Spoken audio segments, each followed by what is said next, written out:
In this section, we're going to talk about personal finance and investments. That's really where economics meets your bank account.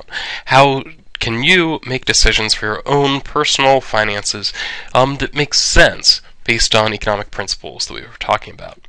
Really, this comes down to a few categories. First, we'll talk about budgeting, then we'll talk some about investing, and finally, we'll give some financial advice for those in the early 20s. As I find that normally most of my students are right around that time. But a lot of this advice I give will be applicable whatever your financial life happens to be. Now, one central point that comes out of this is that really the battle for your finances is largely a psychological one, more than just doing the math. So a lot of the choices that I might advocate are not strictly optimal from an economic, mathematical standpoint. Instead, the real difference is in follow-through, in saying, what can you do to convince yourself to make reasonably good decisions that you actually follow through on? It is, after all, one of the great themes of this is that it's better to have a good plan that you do follow than to have a perfect plan that you do not follow. So that's really what this lecture is all about. How can we give you that good plan that you will actually have the wherewithal to follow through on?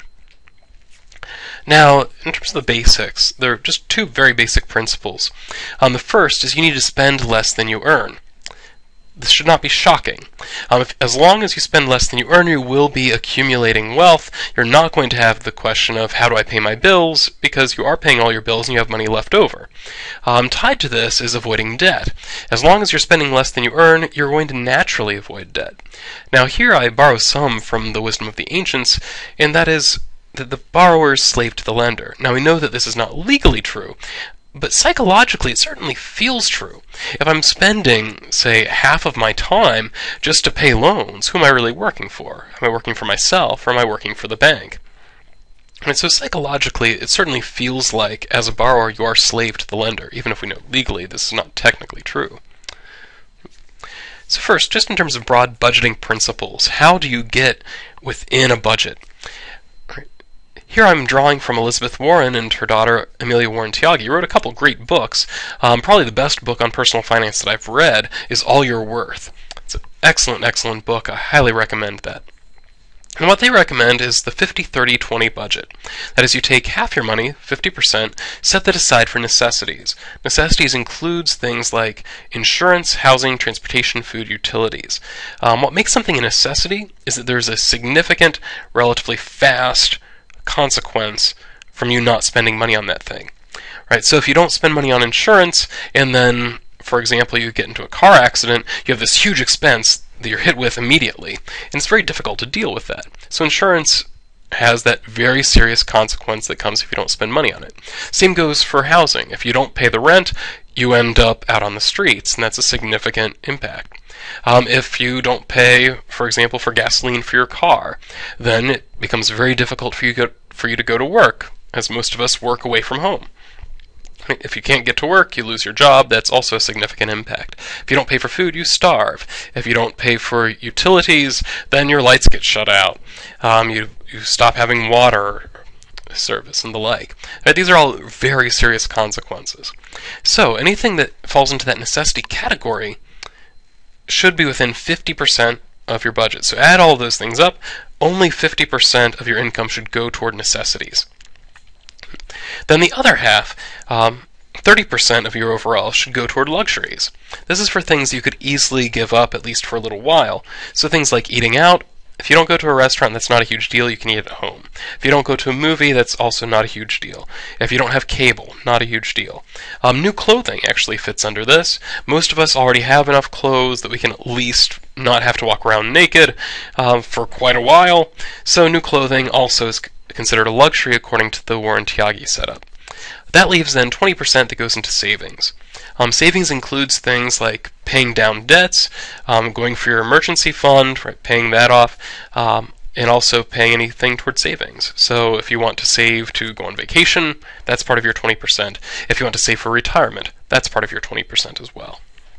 So it's 50-30-20. Now the reason they break it down this way is that what they found in their research into bankruptcy was that the real problem people have isn't that people are normally spending more than they make. It's also not that people are spending too much on things like lattes and movies. Instead, it's that people have budgets that are extremely inflexible, so whenever something comes along that they have to be more flexible about, they just are unable to do it. So, really what that boils down to is that people spend too much on necessities.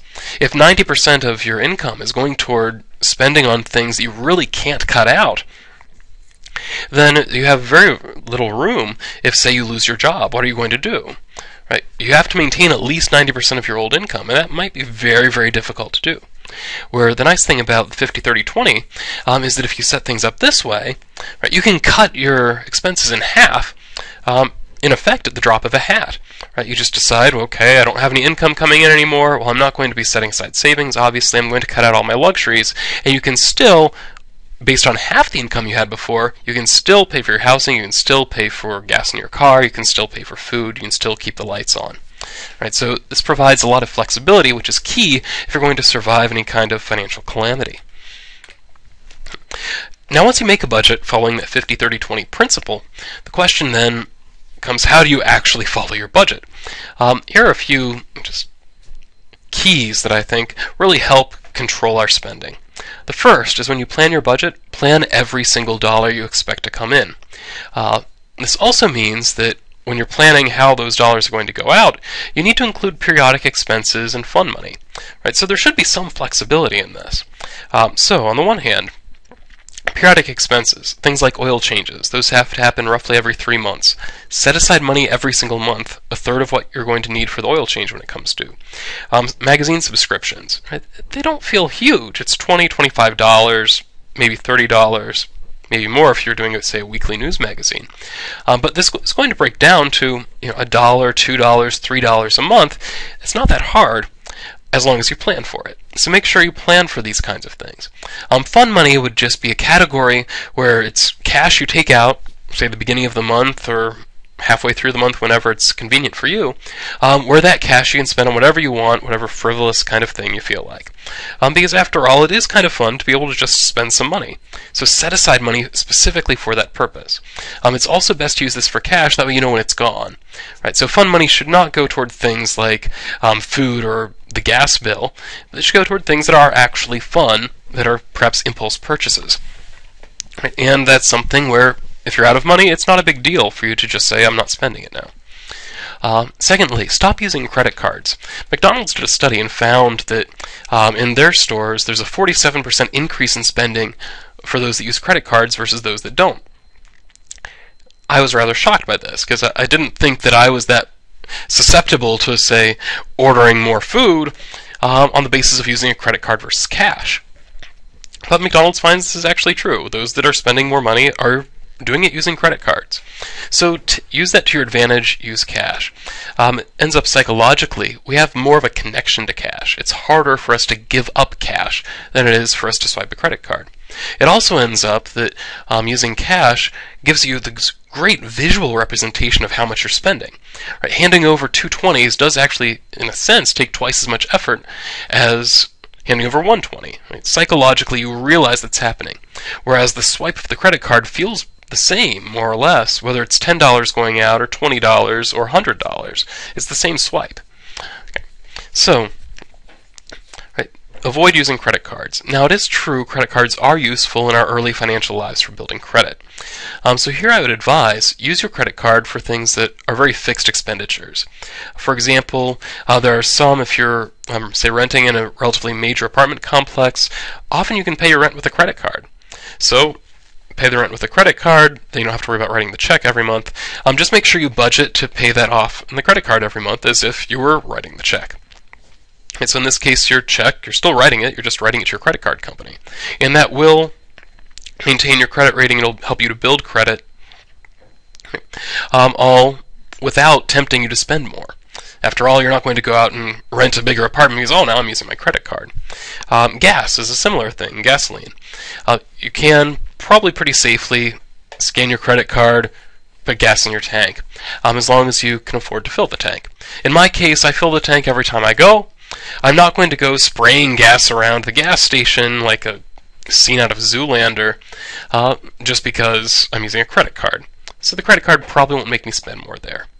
Now, there are some cases where you might think it doesn't make a difference, but it really does. My wife and I found with groceries, we had, because I'm the kind of person I am, we had been living on a budget for quite a while, before finally we took a Dave Ramsey course. The Dave Ramsey course said, stop using credit cards. I'm not as extreme as he is, but I thought I'd experiment. Right, so groceries were something we typically bought with a credit card. We tried switching to cash, and we found immediately that our grocery bill fell by about a third, which was shocking to us, because we thought when we make a grocery list, we buy the things on the list, and that's that. How is it that we can spend a third less on groceries just by switching to cash and paying attention to how much we're spending? Well, it ends up, a lot of what would happen was we'd go to the grocery store and we'd buy the things on the list, and then we'd buy ice cream and potato chips and Oreos and these various things that would all just happen to fall into the cart. Right? So a significant amount of the money we were spending wasn't on the groceries that were on our list. It was other things on top of it. So once we switched to cash, we were much more aware of what we were actually buying, and we bought a lot less. And I would suggest we're probably eating healthier as a result. So once again, stop using credit cards, even if just as an experiment. See if it makes a difference. Another nice rule that I like is called the Rule of 7. This is to help control impulse purchases. The idea here is if it costs more than $7, wait 7 days before you buy it. Now, this might occasionally mean you miss a sale, but that's pretty rare, because it ends up that things that are on sale for a reason. And normally that reason gets stronger over time. So something that might have been on sale one week very well could be on clearance the next week and be even cheaper. So it's just one way to get these possible impulse purchases under control, right? So another nice thing about this is that it does allow a lot of things through. So go ahead, buy that pack of gum. It's not a big deal. The pack of gum is probably not going to ruin you. A latte is probably not going to ruin you, right? So anything under $7, it's going to be difficult to build up enough of these to make a huge difference to your budget. On the other hand, if it costs more than $7, these will add up very, very quickly. So those are the ones you really want to get under control. If it costs more than $7, wait, think about it. Do you really want to spend the money or not? Give yourself a week to decide. Another key to controlling spending is an accountability partner. That is somebody to hold you to the budget that you have made. This is very natural for those of us that are part of a couple where we have common finances. My wife and I, we have a single checkbook, we have a single savings account. So it's very natural we have to bounce money ideas off of each other before money gets spent. But at the same time, it's a good idea for anybody. Find somebody that you trust, that you're willing to talk to about money. It might be a parent, it might be a best friend, whatever. Somebody that you're willing to talk to. And when you do your planning, when you lay out your budget, have them check it. Having the second set of eyes is absolutely essential to make sure you don't miss anything. That's something I found. Even though I'm kind of the financial guru of our family, by which I mean I actually balance the checkbook, my wife will often notice things that I might miss. For example, if somebody's birthday is coming up, we have to set aside money to buy a gift for them. My wife is much more aware of that, so her input is very valuable. So every month, when I sit down to make the budget for the next month, and you should do this every month, because every month is a little bit different, have the other person in your relationship check it. Right? Or maybe they're the ones that are making the budget on a month-to-month basis. Make sure that you check it. After all, we want to make sure we have as much input as possible. This also helps you keep to a plan. This is also a wonderful time for you to start hammering out some of the problems that might be arising. It ends up a lot of the stress in relationships, and for us individually as well, is really money stress. So getting together to actually talk about things helps us to relieve some of that stress, encourages us to look for solutions where problems might be arising.